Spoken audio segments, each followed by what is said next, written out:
సహోదరి గుంటూరు జిల్లా చిలకలూరుపేట నుంచి ఇక్కడికి వచ్చారట. టీవీలో మన వాక్యాన్ని విన్నారట. వ్యాధులు స్వస్థపడటం, అద్భుతాలు జరగటం. ఆశతో ఈ బిడ్డ సిటీకి వచ్చి మనల్ని వెతుక్కుంటాం. వాళ్ళ సిస్టర్ని అడిగి నేను అక్కడికి వెళ్ళాలని ఇక్కడికి వచ్చారట. మన ప్రేయర్ ఆయిల్ పెట్టినట్టు ప్రార్థన చేయించుకున్నారట.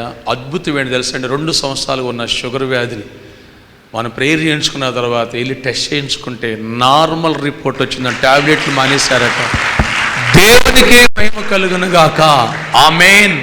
మత్తయి సువార్త 11వ అధ్యాయము 12వ వచనం.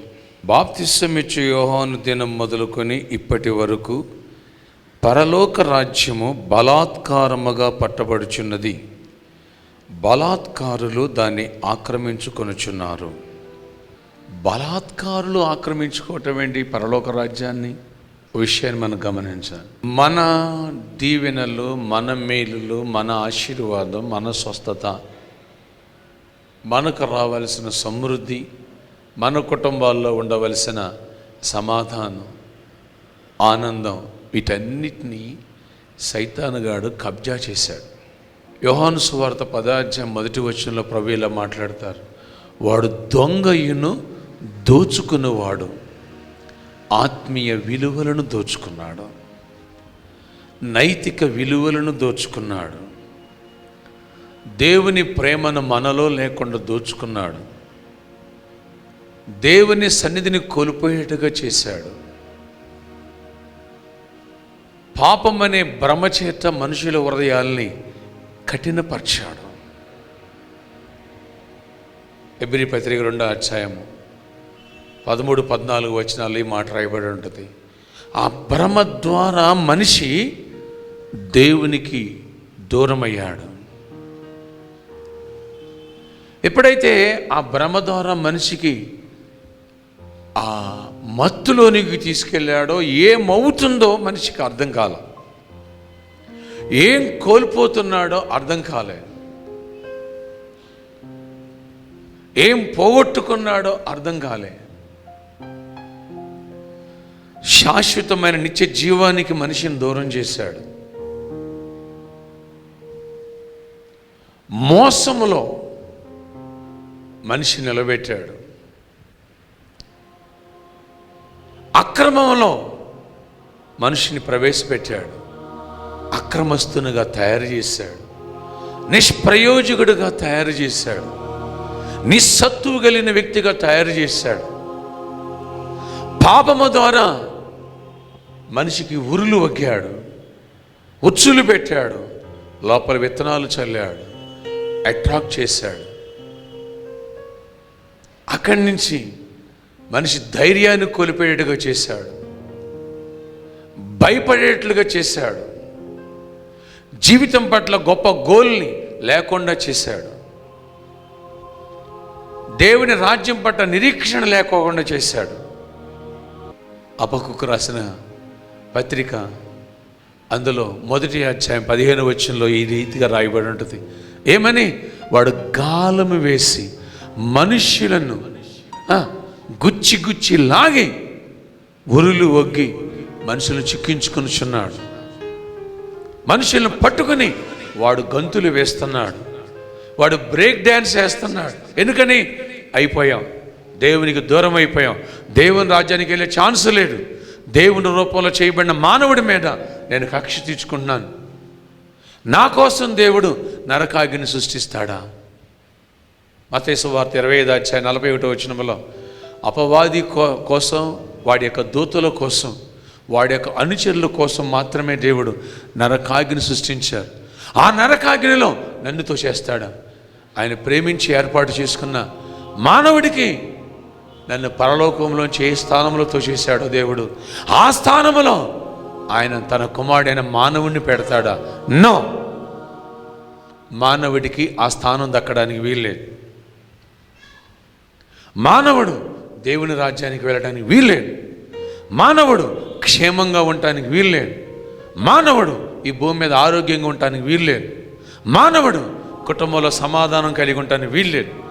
అదే మానవుడు ఫైనాన్షియల్గా అభివృద్ధి పొందడానికి వీల్లేదు. అదే మానవుడు ధైర్యంగా ఉండటానికి వీల్లేదు.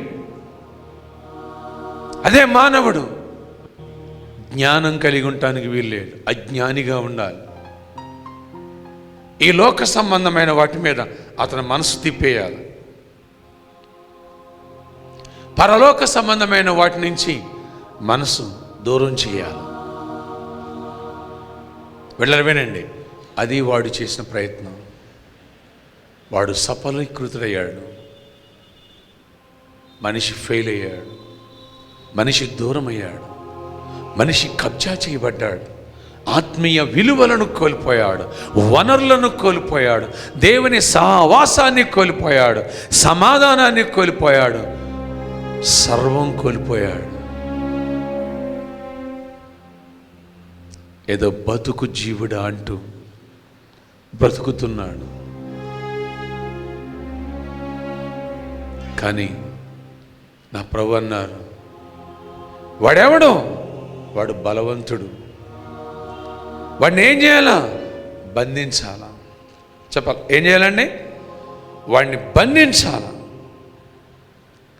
మత్తయి సువార్త 12వ అధ్యాయము 29వ వచనం, ఒకడు మొదట బలవంతుణ్ణి బంధింపని ఎడల ఎలాగూ ఆ బలవంతుని ఇంటిలో చొచ్చి అతని సామాగ్రి దోచుకొనగలడు, అట్లు బంధించిన ఎడల వాని ఇల్లు దోచుకొనును. బాగా గమనించండి, ఏమి కోల్పోయావో, ఎక్కడున్నావో, ఎలా జీవిస్తున్నావో, నీకు ఎంత ఆశీర్వాదం, ఎంత క్షేమము, ఎంత శాంతి, ఎంత సమాధానం, ఎంత ఆరోగ్యం నీకున్నదో వాటిని దేవుడు ఎప్పుడు నీ కోసం, నా కోసం సిద్ధపరిచి ఉంచారో, ఆ దైవ రాజ్యం యొక్క విలువలు ఏమిటో, ఆ రాజ్యాన్ని నిన్ను చేర్చుకోవడానికి ఆయన ఎంతగా పరలోక మహిమను విడిచిపెట్టి ఈ లోకంలోకి వచ్చి మన కోసం చివరి రక్తబొట్టు వరకు చిందించి ప్రాణం పెట్టారో, ఎలాంటి విలువైన, అమూల్యమైన, శ్రేష్టమైన, వాడబారని, చెప్పనసఖ్యము కానీ మహిమాయుక్తమైన ఆయన రాజ్యాన్ని సిద్ధపరిచారో, వాటి విలువలను దేవుడు మనకు తెలియచేశారు. ఏమి చెయ్యకూడదో అది చేశామని, దాని ద్వారా అది పాపముగా మారిందని, ఆ పాపము కీడుగా మారిందని, ఆ కీడే మనల్ని తరిమిందని, దాని ద్వారా దేవుని ఉగ్రత మన మీదకి వచ్చిందని, దాని ద్వారా ఈ కష్టాలు, ఈ నష్టాలు, ఈ బాధలు, ఈ వ్యాధులు, ఈ సమస్యలని తెలుసుకున్నాం. చివరికి మన ఆత్మీయ జీవితము, చివరికి మన దినచర్యలో ఉండేటువంటి ఆలోచనలు, అలవాట్లు, నిత్యకృత్యాలు కుక్కలు చింపిన ఇస్తర్లా పాడైపోయిందని దేవుడు మనకు అర్థం చేశారు, అవగాహన చేశారు, ఆలోచనలు తీసుకొచ్చారు. సత్యాన్ని మనకి గ్రహింపు చేయటానికి మనకున్న స్పిరిచువల్ బ్లైండ్నెస్ నుంచి, ఆత్మీయ అంధత్వం నుంచి దేవుడు విడిపించారు, మనోనేత్రాన్ని తెరిపించారు. వినండి, ఆ మనోనేత్రం తెరవబడిన తర్వాత ప్రభు అంటున్నారు, ఏ దొంగతో ఇంతవరకు చేతులు కలిపావో, ఏ దోచుకునే వానితో, వాడి మాటలకి, వాడి లాలనకి నువ్వు పడిపోయావో, మోసపోయావో, నష్టపోయావో, వాడికి నీ చేతులకు అప్పగిస్తా. రా, సత్యాన్ని గ్రహించు. అంధుడుగా, మందుడుగా ఉండకు, అవివేకిగా ఉండకు. నీ వనరులన్నీ వాడు దోచుకున్నాడు, వాడు ఎంజాయ్ చేస్తున్నాడు, వాడు అనుభవిస్తున్నాడు. అవి నీవి, నీకు దక్కనికోకుండా మసిపూసి మారేడికాయ చేసి నిన్ను మోసగుచ్చాడు. వాడు బలవంతుడు, వాడిని నువ్వు జయించలేవు. ఎప్పుడైతే నా సిలువ చెంతకొచ్చావో, ఎప్పుడైతే నా శక్తిని ఆశ్రయించావో, నా రక్తముతో నువ్వు కడగబడ్డావో, అక్కడి నుంచి నీ మునుపటి పాపాలు నేను జ్ఞాపకము చేసుకోను. యెషయా 43:25 వచనం, నీ మునుపటి పాపమును, అతిక్రమములను నేను ఇక జ్ఞాపకము చేసుకొనను.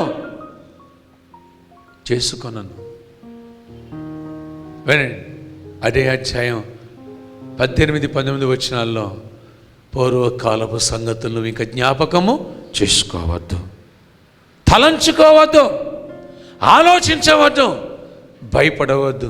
రా, నేను నూతన క్రియ నీ పట్ల చేస్తాను. 19వ వచనంలో ప్రభు అంటారు, నూతన క్రియలు చేస్తాను. అరణ్యము లాంటి నీ జీవితానికి ఎటు పోవాలో, ఎటు వెళ్ళాలో, ఏమి చెయ్యాలో అర్థం కాకుండా అరణ్యంలో తయారైపోయింది. నీ కుటుంబ పరిస్థితి, నీ ఆర్థిక పరిస్థితి, నీ అనారోగ్య పరిస్థితి, దారి తెలియక, దారి దొరకక, ఎటు పోవాలో దిక్కు తెలియదు అరణ్య మార్గములో. అలాంటి మార్గములో, అలాంటి అరణ్యములో నేను నీకు మార్గాన్ని సరళము చేస్తాను. ఎడారి లాంటి నీ జీవితంలో అశాంతికి గురై, మానసిక ఒత్తిడికి గురై, భయానికి గురై, నిరీక్షణ కోల్పోయి ఎందుకు బతుకుతున్నాను, ఎవరి కోసం బతుకుతున్నాను, దేనికి బతకాలి, ఎవరి కోసం కష్టపడాలి, ఎందుకు సంపాదించాలి, జీవితంలో నిరాశ, నిస్పృహ, అనాలోచన, రాత్రులు నిద్ర పట్టగా పరిస్థితులను తలుచుకుంటూ ఉంటే, ఓడిపోయిన పరిస్థితుల్ని తలుంచుకుంటే భయం గుబుట్లు పెరుగుతూ ఏమవుతాను, ఏమవుద్ది నా జీవితం, ఏమవుద్ది నా కుటుంబం, ఏ రోజు అంతమైపోతాను, ఏ రోజు నాశనం అయిపోతాను అని భయం గుబుట్లో ఉన్న నీకు రా నా ప్రభు అంటున్నారు. ఎడారిలో నీటి మడుగులుగా, ప్రవాహముల జీవజల నదులు ప్రవహించేటట్లుగా నీ జీవితంలో నేను అనుగ్రహిస్తా. నూతన క్రియలను నీ పట్ల చేస్తా, నూతన కార్యాలు నీ పట్ల చేస్తాను. ఈ రోజు నుంచి నువ్వు నేర్చుకోవాలి. ఏమిటి? ఆ బలవంతుడిని బంధించాలి. ఎందుకని? సొమ్ము నీది, సోకు ఆడిది.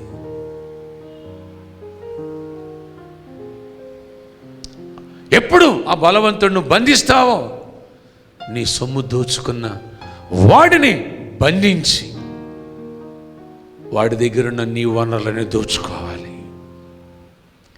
బలవంతముగా నువ్వు చొరబడాలి.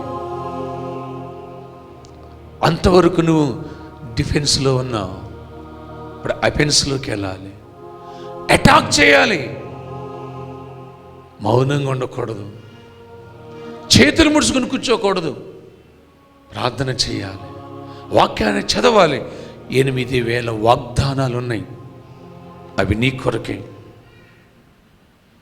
అదే క్రీస్తు కలవరి శిలువ రక్తం యొక్క మహాత్యం. ఒక్క రక్త బొట్టు చాలు ప్రపంచంలో ఉన్న ప్రతి మానవాళి పాపాన్ని కడిగి వేయటానికి. చప్పట్లు కొట్టాయని మహిమ పడదామా? ఒక్క రక్త బొట్టు చాలు. అక్కడి నుంచి ఆ శిలువ రక్తము ద్వారా నిన్ను ఆయన చూస్తారు. నేను నిన్నుగా డైరెక్ట్గా చూడరు, శిలువ రక్తములో నుండి నిన్ను చూస్తాడు, కడగబడిన వ్యక్తిగా. అది మొదలుకొని వాడిని బంధించటం, వాడిని అటాక్ చేయడం నేర్చుకోవాలి. ఇప్పటి వరకు నిన్ను వాడు అటాక్ చేశాడు, ఇప్పటి వరకు నిన్ను వాడు మోసగించాడు, ఇప్పటి వరకు నిన్ను వాడు దోచుకున్నాడు, ఇప్పుడు దొంగ దొరికాడు. ఇప్పటి వరకు నువ్వు వాడికి దాసు, వాడు నీకు బాసు. ఈ రోజు నుంచి వాడు నీకు దాసు, నువ్వు బాసుగా జీవించాలి. ఈ సత్యాన్ని గ్రహించాలి. రాయబడింది రోమపత్రిక 16వ అధ్యాయం 20వ వచనములో, సమాధానకర్తయ్య దేవుడు శీఘ్రముగా సాతానుని మీ పాదముల కింద చితక త్రొక్కించును అని. ఆ రీతిగా నీ పాదముల కింద వ్యాధులను, సమస్యలను, దరిద్రాన్ని, పాపాన్ని చితక తొక్కించి, ఏ పరిస్థితులు నిన్ను ఏలినియో, ఏ సమస్యలు నిన్ను ఏలినియో ఆ సమస్యలను వేలాలని, బలహీనుడు అయిన నీవు బలవంతుడు కావాలని, ధైర్యాన్ని కోల్పోయిన నీవు ధైర్యవంతుడు కావాలని, వ్యాధితో కృంగిపోయిన నువ్వు ఆరోగ్యవంతుడు కావాలని, దరిద్రముతో దిగులు చెందిన నీవు ఐశ్వర్యవంతుడు కావాలని, బలవంతముగా చొరబడాలని, నీ వనరులు నువ్వు దోచుకుని వాటిని అనుభవించాలని. అంతేనా? అంతేకాదు, బలహీనులను విడిపించాలని, పాపములో ఉన్నవారికి చెర నుంచి నువ్వు విడిపించాలని, వారి కొరకు నువ్వు సాక్ష్యం ఇవ్వాలని, వారికి నువ్వు అర్థం చేయాలని, వారికి వెలిగించబడిన దీపముల దీపస్తంభం మీద నీ ఉండి వెలిగించబడాలని,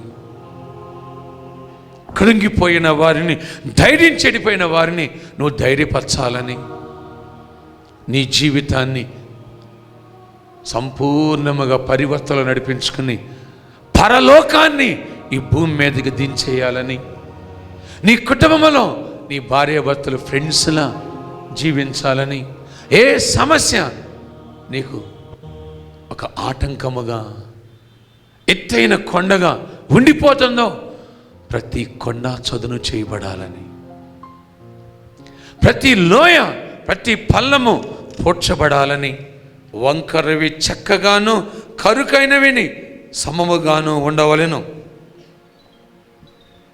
గమనించండి, నా ప్రభు మాట్లాడుతున్నారు. వంకరవి చక్కగా మారిపోవాలి. ఎప్పుడు జరుగుతాయి ఇవి? మొదట మన వంకర బుద్ధి, సైతానగాడు వంకర తిప్పేశాడు, వంకర మార్గం నడిపించాడు గతంలో. ఏది దేవునికి అయిష్టమో వాటి వైపు, ఆల్కహాల్ ఆయనకి ఇష్టం లేదు, వ్యభిచారం ఆయనకి ఇష్టం లేదు, సినిమాలు, జూదాలు, స్మోక్ చేయటం, భార్యని విడిచిపెట్టి అక్రమ సంబంధం, భర్తను విడిచిపెట్టి అక్రమ సంబంధం, పెళ్ళి కాకముందే యవనేచ్ఛలు, డ్రగ్స్కి అలవాటు పడటం, లవ్ అఫైర్స్కి అలవాటు పడటం, అవన్నీ దేవునికి విరోధం. ఏది ఆయనకి విరోధమో వాటి వైపే మనల్ని అట్రాక్ట్ చేసి రెచ్చగొట్టాడు. ఆ పాపం ద్వారా మన హృదయాల్ని కఠినపరిచి దేవుని ప్రేమను అర్థం కానికోకుండా చేశాడు. ఎప్పుడైతే ఈ కొండలు ఈ చదును చేయబడతాయో, ఈ లోయలు ఎత్తుగా చేయబడి సమముగా చేయబడతాయో, మన వంకర బుద్ధి తిన్నగా మార్పు చెందుతుందో పొరబడినారు, నీ పరిస్థితులను కూడా అందని ద్రాక్షలా ఉన్నటువంటి వాటిని నీకు అందుబాటులో తీసుకొస్తాను. ఏ ఏ విషయాల్లో ఫెయిల్ అయ్యావో, ఏ ఏ విషయాలలో ఓడిపోయావో, ఆ ఓటమిని తలంచుకుంటూ కృంగిపోయావో, వాటినే తలంచుకుంటూ భయపడిపోయావో, నీ వాళ్ళు మారక, పాపాన్ని నువ్వు జయించలేక, సమస్య నుంచి బయటికి రాలేక, ఏమి చేస్తున్నావో నీకు అర్థం కాక, నీ ఇన్వాల్వ్మెంట్ లేకోకుండానే జరగాల్సిన నష్టాలన్నీ జరిగిపోతూ ఉంటాయి. ప్రభు మాట్లాడుతున్నారు మనతో, ఏమని? ప్రతి కొండ, ప్రతి ఎత్తు చదును చేయబడాలి, ప్రతి పల్లము పోడ్చబడాలి, దరిద్రం పోవాలి, సమస్యలు పోవాలి, బలవంతుణ్ణి వాటి సైతానుగాడిని బంధించి మన వనరులు మనం దోచుకోవాలి, దోచుకొనబడిన వారిని కూడా మనం విడిపించాలి, దేవునితో చేతులు కలపాలి, సంగముతో చేతులు కలపాలి, పట్టుదల కలిగి రోషము కలిగి ప్రార్థన చేయాలి, విశ్వాస వీరుల్లో లేవనెత్తబడాలి. ఇంకా ఏ సమస్య అడ్డుపట్టాని వీళ్ళే. అందుకనే ఈ రోజు నుంచి నువ్వు ఆ దుష్టుణ్ణి, సైతాని శక్తుల్ని బంధించడం నేర్చుకోవాలా. బలవంతుణ్ణి బంధించని ఎడల వాడి ఇంటిని ఎలా దోచుకోగలం అని రాయబడింది. మన వనరులు వాడు దోచుకున్నాడు, సొమ్ము మనది, సోకు వాడు అనుభవిస్తున్నాడు. కబ్జాదారుని వెళ్ళగొట్టు, తరిమిగొట్టు. ఎందుకని? నువ్వు క్రీస్తు రక్తం కిందకు వచ్చావు. ఇక దరిద్రానికి నీకు సంబంధం లేదు. 2000 సంవత్సరాల క్రితమే నీ కొరకు ఆయన దరిద్రుడుగా మారారు. 2 కొరింథీ 8:9 రాయబడింది. 2000 సంవత్సరాల క్రితమే ఆయన నీ కోసం గాయపడ్డారు. అతడు పొందిన దెబ్బల వల్ల మనకి స్వస్థత అని రాయబడి ఉంది. నా సమాధానం మీకు కలుగును గాక అన్నారు పునరుద్ధారణ లేచిన క్రీస్తు శిష్యుల మధ్యలోకి వచ్చి 2000 సంవత్సరాల క్రితమే నీ కొరకు నా కొరకు సమాధానం తీసుకొచ్చారు. ఇంకెందుకు మీ భార్య భర్తలు కొట్టుకు చావాలి? ఇంకెందుకు ఎడముఖం పెడముఖంగా ఉండాలి? ఇంకెందుకు రోగిష్టిగా ఉండాలి? ఇంకెందుకు ఆ వ్యాధికి నైవేద్యం పెట్టాలి? నువ్వు దానికి ధూపం వేసి దాన్ని బ్రతిమాలాలి? నో, నువ్వు బ్రతిమాలకూడదు. ఇక నీ వ్యాధిని వినండి, నువ్వు భయపడకూడదు. నీ దరిద్రానికి నువ్వు భయపడకూడదు. నీ సమస్యలు నువ్వు వేరాలని, నువ్వు రూల్ చేయాలని, నువ్వు తలగా ఉండాలని, నువ్వు అప్పిచ్చే స్థానంలో ఉండాలని నా ప్రభు కోరుకుంటున్నారు. ఈ రోజు నుంచి పాపానికి స్వస్తి చెప్పు. ఎందుకని రాయబడింది రోమపత్రిక 6వ అధ్యాయము 14వ వచనములో, పాపమునకు ఇక మన మీద ప్రభుత్వము చేయటానికి అధికారము లేదు అని. ఇంతవరకు తెలియక ఒక చేత్తో పాపం పట్టుకున్నావు, ఒక చేత్తో బైబిల్ పట్టుకున్నావు. ఈ రోజు నుంచి దాన్ని విధులే వచ్చిపెట్టేసాయి. భక్తిహీనతను పక్కన పెట్టు, బుద్ధిహీనతను పక్కన పెట్టు, వెర్రితనాన్ని పక్కన పెట్టు. మోసపోయావు, నష్టపోయావు, దేవుడు గ్రహింపు చేశారు ఈ మీటింగ్స్ ద్వారా. రా, జ్ఞానంగా అడుగులు వేయి, సత్యాన్ని గ్రహించు. కుక్కలు చింపిన ఇస్తర్లా తయారైపోయిన నీ జీవితాన్ని కట్టుకో. దేవుడి నీకు హెల్ప్ చేయాలని వాడిని బంధించి నీకున్న వనరులని నువ్వే దోచుకుని చివరికి బలవంతముగా కూడా పరలోక రాజ్యములను చొరబడాలని నా ప్రభు చెబుతున్నారు. అక్కడ రాయబడింది మత్తయి సువార్త 11:12లో, బలాత్కారులు బలవంతముగా పరలోక రాజ్యములను చొరబడుతున్నారు, దాన్ని ఆక్రమించుకుంటున్నారు అని. అది మన పట్ల అక్షరాల నెరవేర్పు జరగాలి. అన్నిచ్చే జీవాన్ని మనం సొంతం చేసుకోవాలి. వినండి, ఈ బలాన్ని మనం తెచ్చుకోవాలి. లేదా సైతానుగాడు వాడు బలవంతుడే, వాడు మనం దోచుకుని ఆ రాజ్యం చేరనీకోకుండా నరకాగ్నికి వారసులుగా చేయడమే కాకుండా ఈ భూమి మీదే నరకాన్ని మనం చవి చూపిస్తున్నాడు. ఇప్పుడు వాడికి నువ్వు నేను చుక్కలు చూపించాలి. ఆమేన్. నీ వనరులను దోచుకో. సమృద్ధిని పొందే వరకు వెనక్కి తిరిగి చూడకు.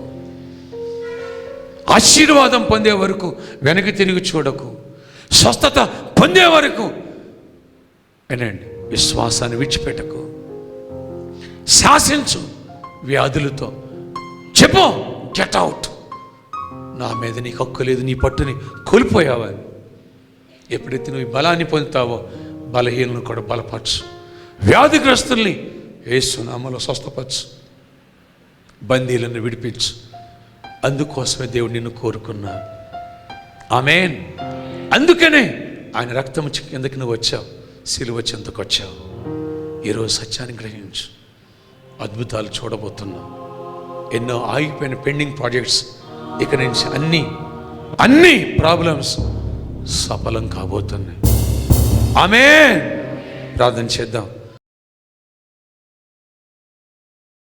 ఈ వర్తమానం విన్న ప్రతి బిడ్డను దర్శించాలి, ప్రతి బిడ్డను దర్శించండి. ఈరోజు మొదలుకొని ఈ జ్ఞానాన్ని ఇచ్చి, ప్రభా మా వనరులు మేము దోచుకోవాలా, బలాత్కారముగా దోచుకోవాలా, గొప్ప స్థానానికి ఎదగాల, గొప్ప కార్యాలు చెయ్యండి. దుష్టుడు ఆటలేక మా మీద నాయనా ఉండటానికి వీల్లేదు. ఎవరికి మ్యారేజ్ కావట్లేదో వాళ్ళు ఇక్కడి నుంచి మ్యారేజ్ కావాలి. ఎవరైతే గర్భఫలాలు లేవో వారి గర్భాలు తెరవబడిన గాక. ఆమె సంతు లేని దాన్ని ఇల్లాలుగా చేస్తానన్నా, సంతు గల దానిగా చేస్తానన్నా, ఏకాంగులను సంసారులుగా చేస్తానన్నా కృప దయచేయండి. దరిద్రులను ఐశ్వర్యవంతులుగా చేసే దేవుడు కృపనివ్వండి. ఎవరైతే ధైర్యం చెడు వచ్చారో ధైర్యపరచండి, విశ్వాసముల బలపరచండి, కృపలో లేవనెత్తండి. నీ మాటలకు ముద్ర వేయండి. యేసు నామం పేట ప్రార్థిస్తున్నాను తండ్రి. ఆమేన్. ఆమేన్.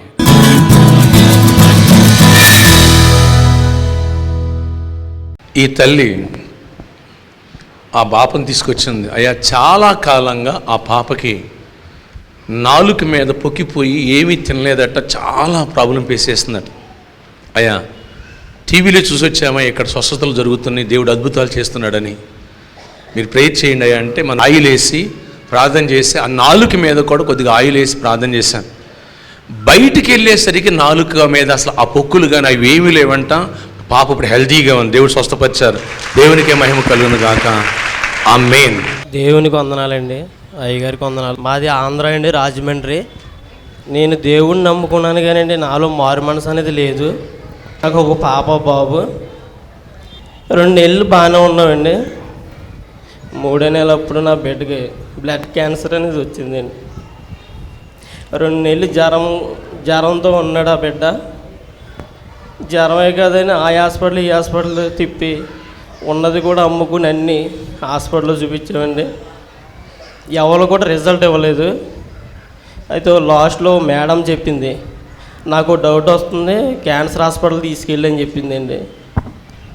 ఆ మేడం చెప్పినట్టు అదే నిజమైంది, బ్లడ్ క్యాన్సర్ అండి. అప్పుడు గారి దగ్గరికి వచ్చాం. 5 నెలలు ముందు చచ్చిపోవాలని పెట్టండి. అయ్యగారి ప్రార్థన వల్ల, దేవుడి కృప వల్ల 5 నెలలు హౌస్ పోసుకున్నాడు. పొద్దున్నే హాస్పిటల్ తీసుకెళ్ళానండి. అయితే అక్కడ గొప్ప రిజల్ట్ వచ్చింది. ఏమనంటే బిడ్డ నార్మల్గా ఉంది, మీకు ఏం భయం లేదు, మీరు వెళ్ళండి అని చెప్పారండి. దేవుడు ఈ బిడ్డని ఎంతగానో కాపాడాడండి. ఆ దేవుడి కృప వల్ల, అయ్యగారి కృప వల్ల నా బిడ్డ 5 నెలలు హౌస్ పోసుకున్నాడు. చిన్న సాక్షి అంకుల్ చెప్పారనమాట, ఇది ఒక సహోదరులు ఉన్నాడు, అతడు వాళ్ళ డాడీని ఎడమ చేతితో కొట్టాడు, వాళ్ళ చెల్లిని వీళ్ళందరినీ హింసించాడు, చాలా కోపం ఉంటుంది, అతడు విలువైన వస్తువులు చాలా పగలగొట్టేశాడు, అతనికి ఏం తెలియదు అంటే ఇక నాకు అర్థం కాలేదనమాట, ఇది నా గురించే చెప్తున్నారా అని డౌట్ పడ్డాను అనమాట. అయితే ప్రేయర్ అయిపోయిన తర్వాత నేను చూస్తున్నాను, ఎవరైనా ఉన్నారేమో వాళ్ళ కోసం అనుకున్నాను నేను, కానీ ఎవరు వెళ్ళలే. తర్వాత దేవుడు ఆత్మ నన్ను ప్రేరేపించింది అనమాట, వెళ్ళి అంకుల్ గారిని కలువు అంటే నేను వెళ్ళాను అనమాట. అంకుల్కి ఇట్లా నా పరిస్థితి ఇట్లా ఉందంటే, నాకు చాలా కోపం ఉండేది, ఇట్లా అన్ని వస్తువులు పగలగొట్టేసేవాడిని, ఫ్రెండ్స్ వల్ల నేను చాలా చెడిపోయాను. అప్పుడు ఇంటర్నెట్లో భూత బొమ్మలు చూడటం ఇట్లా అన్నీ అలవాటు అయిపోయింది, ఇక పూర్తిగా చెడిపోయాను అనమాట. అయితే మొన్నటి వరకు కూడా ఈవెన్ మీటింగ్స్ రాకముందు కూడా నేను భయంకరంగా వీడియోస్ చూసేవాడిని అనమాట. దేవుని ఆత్మ నన్ను తాకింది బలంగా అనమాట. పశ్చాత్తాపడ్డాను ఫుల్, అన్ని పాపాలు గుర్తుకొచ్చినాయి అనమాట. ఇంటికి వెళ్ళి అందరినీ, మా డాడీకి అందరినీ సారీ చెప్పాను, అందరితో సమాధాన పడ్డాను. మా మాయ వాళ్ళని క్షమాపణ అడుగుతుంటే వాళ్ళు షాక్ అవుతున్నారు, అసలు నువ్వైనా ఏంటి, మావాడిని కూడా తీసుకెళ్ళు అక్కడ చర్చ్కి, లేమెన్స్ గాస్పెల్ చర్చ్కి అని చెప్పి అన్నారు. My address, Layman's Gospel Fellowship, house number 8-3-502 by 1 by B, flat number G3, Srinivasam Apartments, LR Reddy Guda, near Amirpet, Hyderabad 73.